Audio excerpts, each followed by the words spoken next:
আসসালামু আলাইকুম এভরিওয়ান, কেমন আছেন সবাই? আশা করি ভালো আছেন। আলহামদুলিল্লাহ আমিও ভালো আছি। অনেক দিন পরে আবার একটা লং ভিডিও নিয়ে হাজির হলাম। রোজার ঈদ চলে গেছে, বহু যুগ হয়ে গেছে, এখনও আমার ভিডিও আপলোড দেওয়া হয়নি। সামনে আবার বকরা ঈদ চলেও আসলো। এটাই ভাবছিলাম যে যদিও কয়েকজন আমার ভিডিও দেখতো, 2-4 জন, এরপর আপলোড দিলে মনে হয় এই ভিডিও আর কেউ দেখবেই না। তো সেই কারণেই তড়িঘড়ি করে এডিট করে আপলোড দিয়ে দিলাম। এই ভিডিওগুলো মূলত ঈদের আগের দিন আর ঈদের দিনের ভিডিও। আমরা গৃহিণীরা প্রতিদিনই কিন্তু রান্নাবান্না ছাড়াও ধোয়া মোছা, পরিষ্কার করে রাখা, গুছিয়ে রাখা, এগুলো কিন্তু প্রতিদিনই করে থাকি। কিন্তু কোনো ওকেশন আসলে আমরা যেন একটু বেশি ধোয়া মোছা করে থাকি, মানে কোনো একটা কোনায়ও যদি ধুলো জমে থাকে সেটাকেও বার করে রাখি, মানে ওই ওকেশনের আগের দিন বা 2 দিন আগে কি 1 দিন আগে, এটাই করে থাকি। তো সেই রকম ঈদের বেশ 2-3 দিন আগে থেকে খুব কাজকাম চলতে থাকে সবার বাড়িতেই। এটা পরিষ্কার করা, ওটা পরিষ্কার করে, এটা গুছিয়ে রাখা, ওটা গুছিয়ে রাখা, মানে ঈদের দিনটাকে উপলক্ষ করেই এত কাজকাম করতে থাকে সবাই। তো আমিও সবার মতোই ঈদের আগের দিন সমস্ত কাজকাম গুছিয়ে রাখছিলাম। যত কোটো কাটা, যত ধুলোবালি যেখানে যা ছিল সবগুলোকে পরিষ্কার করে রাখছিলাম।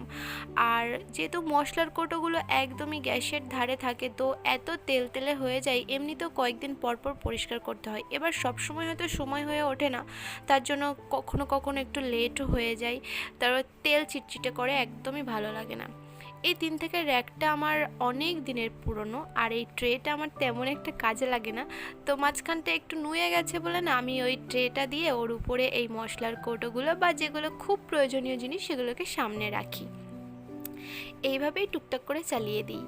তো ঈদের 1-2 দিন আগেই মনে হয় বাজারটা করা হয়ে গেছিলো, আমার অতটা খেয়াল নেই। আমি যেমন তেমন করে একটা কৌটোর মধ্যে ভরে রেখেছিলাম, কারণ সেই সময় মনে হয় আব্বুর জন্য নার্সিংহোমে গেছিলাম বা কিছু, যাই হোক, সেই কারণেই এগুলোকে মানে সঠিক জায়গায় রাখা হয়নি। তো এই ঈদের আগের দিন সব কিছুই গুছিয়ে রাখছিলাম, যেহেতু ঈদের দিন সব কিছু কাজে লাগবে, সেই কারণেই। এবার যখন হাতের কাছে কোনো কিছু পাওয়া যাবে না, তখন কিন্তু মাথাটাই গরম হয়ে যাবে, ওই জন্য গুছিয়ে একদম হাতের কাছেই রাখছিলাম। এই তো টুকটুক করে গোছাতে গোছাতে আমার এই 3 থেকে র্যাকটাও মোটামুটি যেমন তেমন করে হলেও গুছিয়ে নিয়েছি। তারপর আমি বেশ কয়েকটা কৌটো, মানে যেগুলো আর কোনো দরকার লাগে না, একদম খালি পড়ে আছে। এবার আমি ভাবলাম কি অত বেশি রেখে মানে হাবিজাবি করে লাভ নেই, যেগুলো দরকার লাগে না সেগুলো একটা আলাদা সাইডে রাখি। মানে বেশি হিজিবিজি হলে না দেখতেই না জানি কেমন একটা লাগে।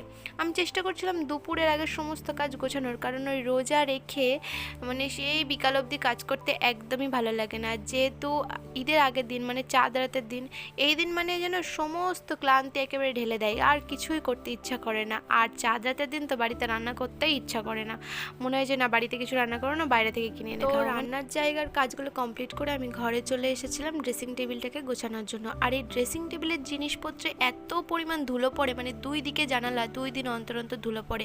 মাঝে মাঝে এমনও ইচ্ছে হয় যে আর মুছবই না, যত ধুলো পড়ে পড়ে যাক, তারপর পরে একদিন মুছবো, কিন্তু তাই করলে তো হয় না, একদিনে আবার অতিরিক্ত হয়ে যায়।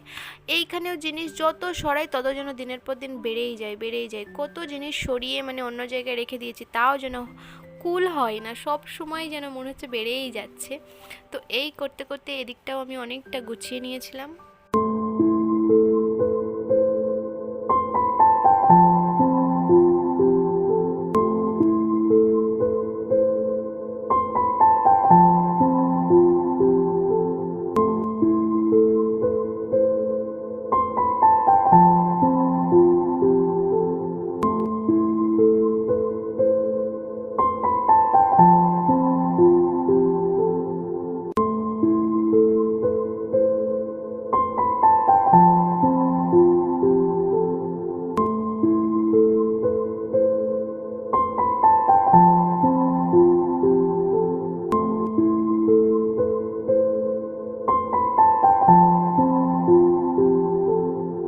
তো দেখতে দেখতে আমার ড্রেসিং টেবিলও গোছানো হয়ে গেছে।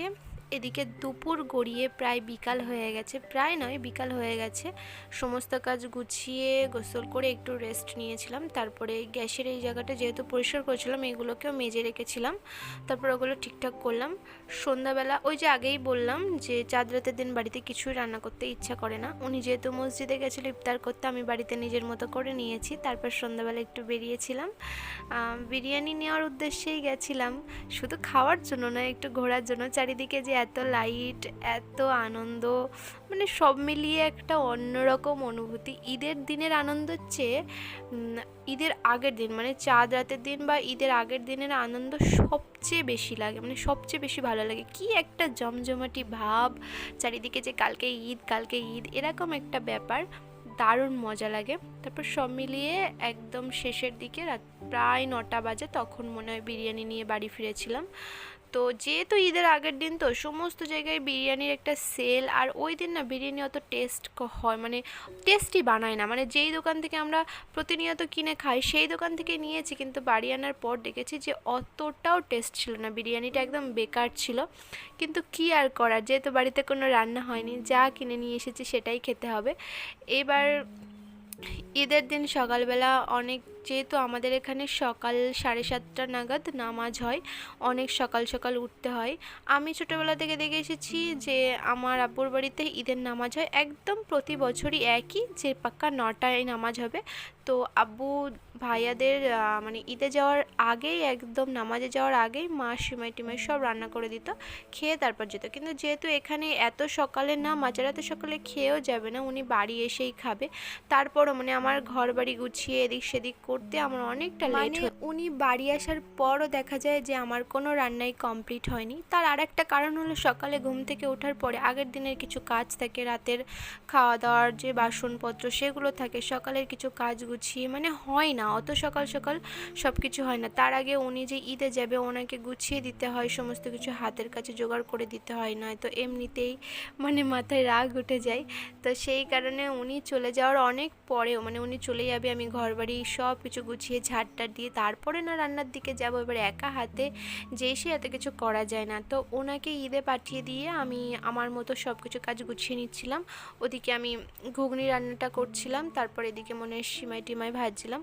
তো পরপর এই সমস্ত কাজ গুছিয়ে নিচ্ছিলাম।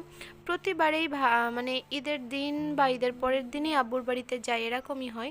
কিন্তু এবার আমার খুব ইচ্ছে ছিল যে ঈদের দিন আমি আব্বুর বাড়িতে যাব না, কারণ ভাবছিলাম যে ঈদের দিন কি দরকার যাওয়ার, ঈদের পরের দিনই যাব।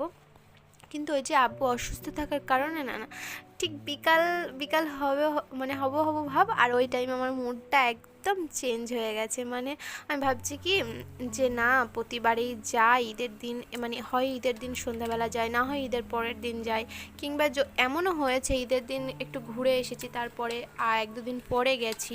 কিন্তু এবারে মনটা কেমন করছিল, তো এই কারণেই দুপুরবেলার দিকে মুড, দুপুরও না, তখন হয়তো 11টা কি 12টা বাজে, এরকম টাইমে আমি বলছি যে থাক চলো ঘুরেই আসি। তা বললো এত কিছু রান্নাবান্না করেছো, ঘুরে আসতে গেলে মানে তুমি তো আজকেই তো বাড়ি ফিরবে না, 3-4 দিন হয়তো পরে বাড়ি ফিরবে, এবারে এইগুলো কি হবে। তো আমি তখন বললাম যে দেখো যতটা খাওয়ার খেয়ে নাও, তারপরে ফ্রিজে রেখে যাবো, আসার পরে যদি ভালো থাকে তো খেও, না হলে আর কিছু করার নেই। কিন্তু আমার ভালোই লাগছে না। এবার ঈদটা যে বিশাল আনন্দের কেটেছে তা নয়, মানে এমনকি মেহেন্দি কিনে এনেও আমি ফেলেই রেখেছিলাম সেগুলো, সেই মেহেন্দি পরা হয়নি আমার, আজও সে মেহেন্দি পরা হয়নি, ওইভাবেই পড়ে আছে। ওই যে আব্বু অসুস্থতার জন্য না, মানে মনটা একদমই ভালো লাগছিলো। 19টা রোজার দিন ওনার স্ট্রোক করেছিল, তারপর থেকে ওনার সমস্ত কিছু মানে অকেজো, কথা বলতে পারে না, হাত পা মানে চলে না, এগুলো এইসব মিলিয়ে একদমই মানে আনন্দ নিয়ে যে ঈদটা হয় প্রতিবারে, এবারে সেটা হয়নি। জাস্ট এগুলো করতে হয়, একদম না করলে নয়, তাই জন্য এগুলো করা, কিছু করার নেই। কেননা ঈদের দিন প্রত্যেকের বাড়িতেই একই জিনিস, এবার আমি ওই একটা জিনিস ভেবে যদি এগুলোকে না করি, নিজেরও একটা খারাপ লাগে, তারপরে 2টা মানুষ আর কী বা করবার কী বা না করব। তো সেই কারণে এইগুলোকে এই কাজগুলোকে আমি সব কমপ্লিট করে তাড়াহুড়ো করে রান্নাবান্না করে দুপুরে রুটি টুটি করেছিলাম, সেগুলোর ভিডিও আমি আর করিনি। মানে এই যে আমি আপুর বাড়িতে যাব, এই আনন্দে আমি যেমন তেমন করে রান্নাবান্না করে নিজেদের মতো খাওয়া দাওয়া করে, এবার রান্নাবান্না করার পরে আরেকটা কাজ থেকে যে এত পরিমাণ থালা বাসন, মানে একটা জায়গায় যাব গুছিয়ে গেছি, সব মিলিয়ে যে এত লেট হয়ে যায়। রান্না করতে যতটা না কষ্ট লাগে, রান্নার পরে প্রত্যেকটা জিনিস গুছিয়ে মাজতে ধুয়ে রেখে দিতে, গুছিয়ে রেখে যে মানে এই সব মিলিয়ে বিরক্ত লেগে যায় একদম। তো সমস্ত কাজ গুছিয়ে মনে হয় 4টে কি 5টার দিকে আমি বেরিয়েছিলাম আব্বুর বাড়িতে যাওয়ার উদ্দেশ্যে। তো ও বাড়িতে যাওয়ার আগে আমি আমার এক বান্ধবীর বাড়িতে গেছিলাম, কিন্তু সেখানকার কোনো কিছুই আমি রেকর্ড করতে পারিনি, সব কিছুই ভুলে গেছিলাম। তো এই ছিল ঈদে আমার একদম যা তা করে রেকর্ড করা একটা ভিডিও, ঈদের ভিডিও। ভিডিওটা কেমন হয়েছে অবশ্যই কমেন্ট করে জানাবেন, আর যদি ভালো লাগে তাহলে একটা লাইক করে দেবেন।